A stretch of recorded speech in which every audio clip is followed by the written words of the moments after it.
بسم اللہ الرحمن الرحیم۔ السلام علیکم ورحمۃ اللہ وبرکاتہ۔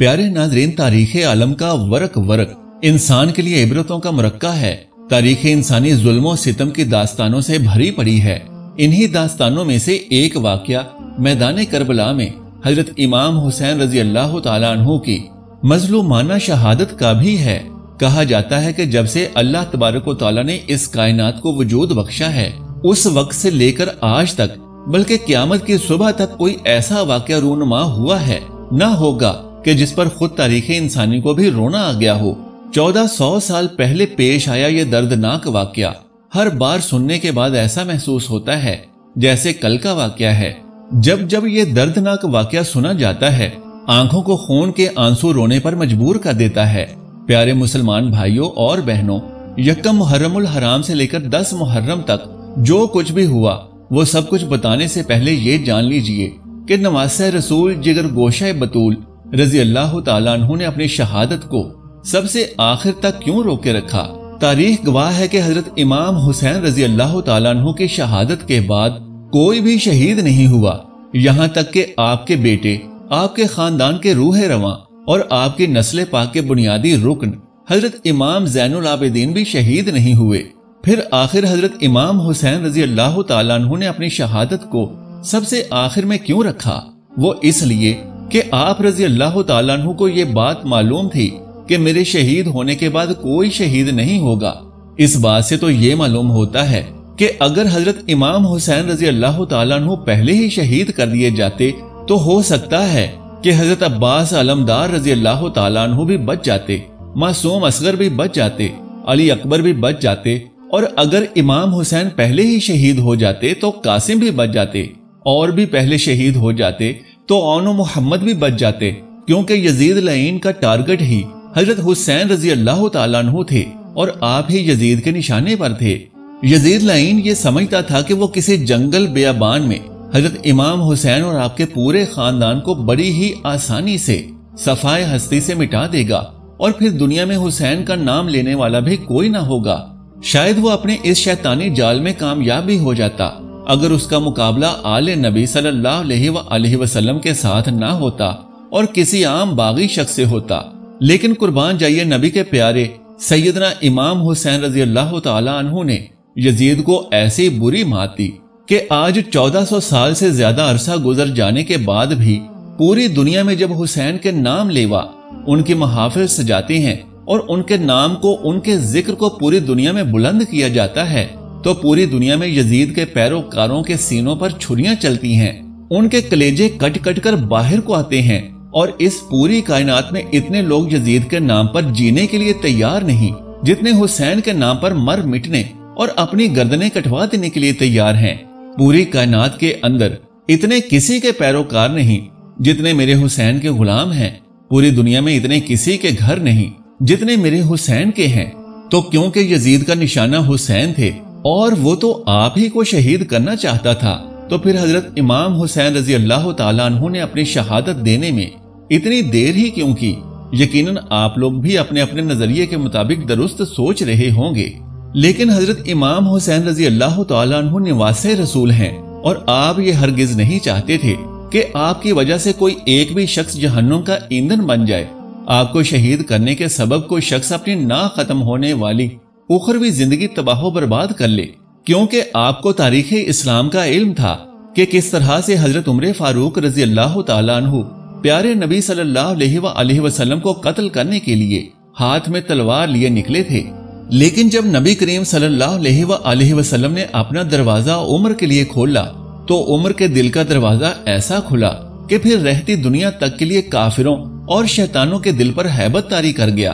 جو قتل رسول کرنے گیا تھا وہ قتیل محبت رسول ہو گیا، جو مارنے کے لیے گیا تھا خود حضور کے قدموں کے نقش پر مر مٹا۔ لہٰذا کس لمحے، کس وقت کون پلٹ جائے اور اپنی دنیا و آخرت کو سنوار جائے، کوئی بھی لمحہ کسی کے بھی ذہن کو بدل سکتا ہے۔ حضرت امام حسین رضی اللہ تعالیٰ عنہ نے خطبہ دیا کہ اے یزیدیو، اگر تمہاری غداری اور بے وفائی اہل بیت کے خون سے اپنی پیاس بجھانا چاہتی ہے، اگر تمہاری تلواروں کی دھار کو مومنوں کا لہو چاہیے، اگر تمہارے نیزوں کی نوک کو اہل بیت کا خون ہی چاہیے، اور اگر تم آل نبی کے خون کے ہی پیاسے ہو تو میں تمہیں قاسم دے رہا ہوں، اگر تم ہمارے خون کے پیاسے ہو تو یہ لو، میں تمہیں علی اصغر دے رہا ہوں، علی اکبر دے رہا ہوں، اور جان لو کہ جو شخص عباس کا قاتل ہے وہ قاتل مومن ہے، علی اصغر علی اکبر اون محمد کا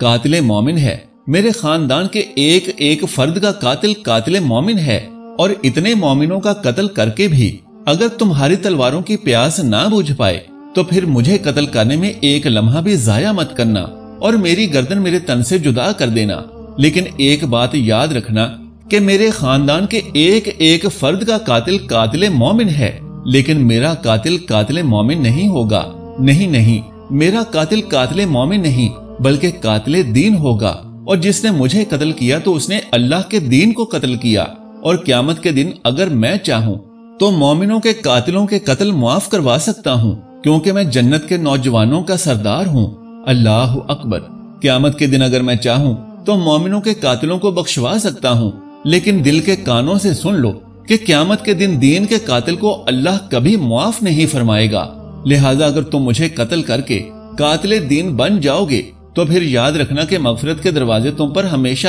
کے لیے بند کر دیے جائیں گے۔ سبحان اللہ۔ دشمن پر بھی رحمت کی نظر اور حق کی جانب لوٹ کر آنے کے مواقع، اور دشمن کے لیے بھی ایسے موقع صرف نبی کریم صلی اللہ علیہ وآلہ وسلم کا گھرانہ ہی دے سکتا ہے۔ پیارے ناظرین، اب حضرت امام حسین رضی اللہ تعالیٰ عنہ کی شہادت کے بارے میں بھی جان لیجئے کہ جب حضرت امام حسین رضی اللہ تعالیٰ عنہ نے اپنی پیاری بہن حضرت زینب رضی اللہ تعالیٰ عنہا سے آخری ملاقات فرمائی تو اس ملاقات کا انداز یہ تھا کہ سیدہ زینب نے سب سے پہلے اپنے پیارے بھائی کے گلے کو بوسہ دیا، پھر حسین کی زلفوں کا بوسہ لیا۔ تب حسین رضی اللہ تعالیٰ عنہ نے پوچھا کہ بہن، پہلے تو تیری عادت یہ تھی کہ جب بھی میں تجھ سے ملنے آتا تو تم میرا ماتھا چوما کرتی تھی، لیکن آج تم نے میرے گلے کو کیوں چوما اور میرے بالوں کا بوسہ کیوں لیا؟ تو یہ سن کر سیدہ زینب نے اپنے بھائی حسین سے کہا کہ اے میرے پیارے بھائی، آج میری آپ کے ساتھ آخری ملاقات ہے،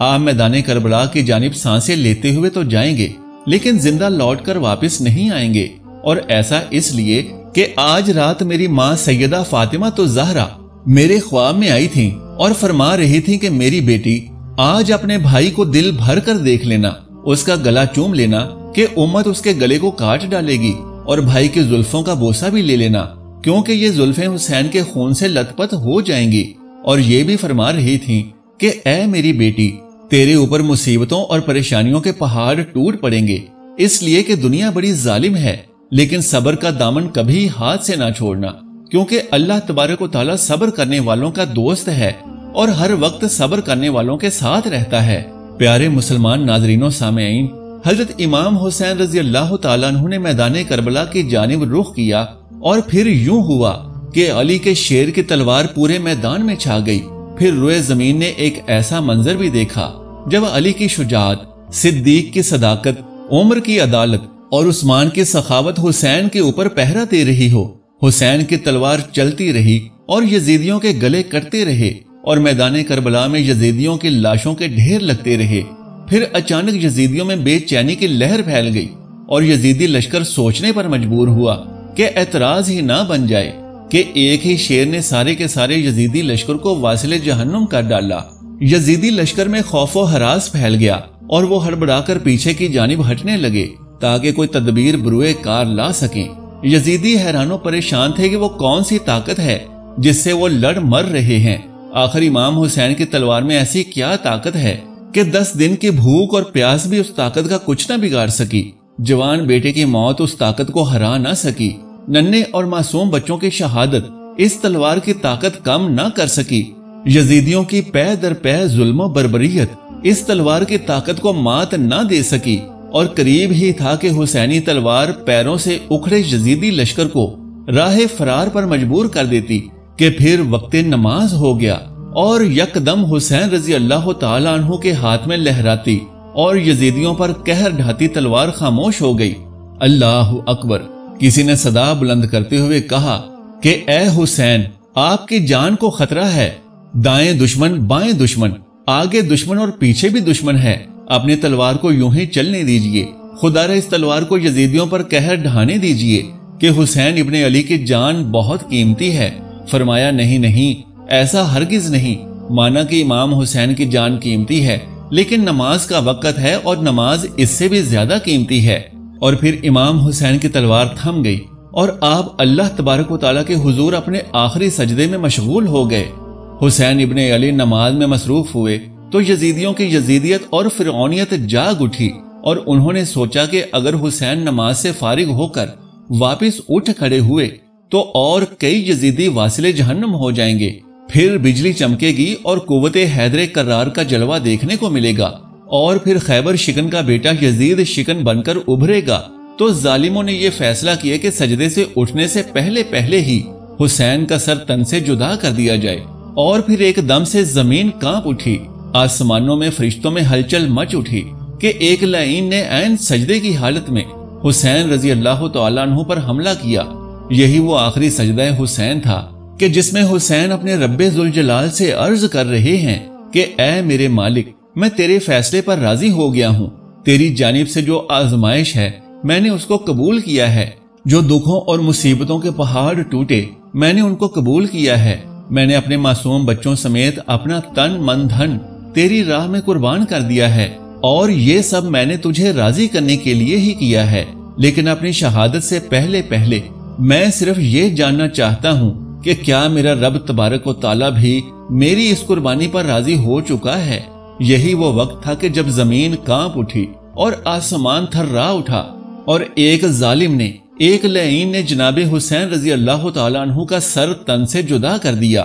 انا للہ و انا الیہ راجعون۔ اللہ تبارک و تعالیٰ سے دعا ہے کہ اللہ پاک ہمیں راہ حسین پر چلنے اور اہل بیت کی محبت میں زندگیاں گزارنے کی طاقت و توفیق مرحمت فرمائے، آمین یا رب العالمین۔ محترم ناظرین، درخواست ہے کہ اس ویڈیو کو لائک اور شیئر کر دیجئے اور میرے اسلامی و اصلاحی چینل کو سبسکرائب کر لیجئے۔ جزاک اللہ خیرن کثیرا۔ اللہ ہم سب کا حامی و ناصر ہو۔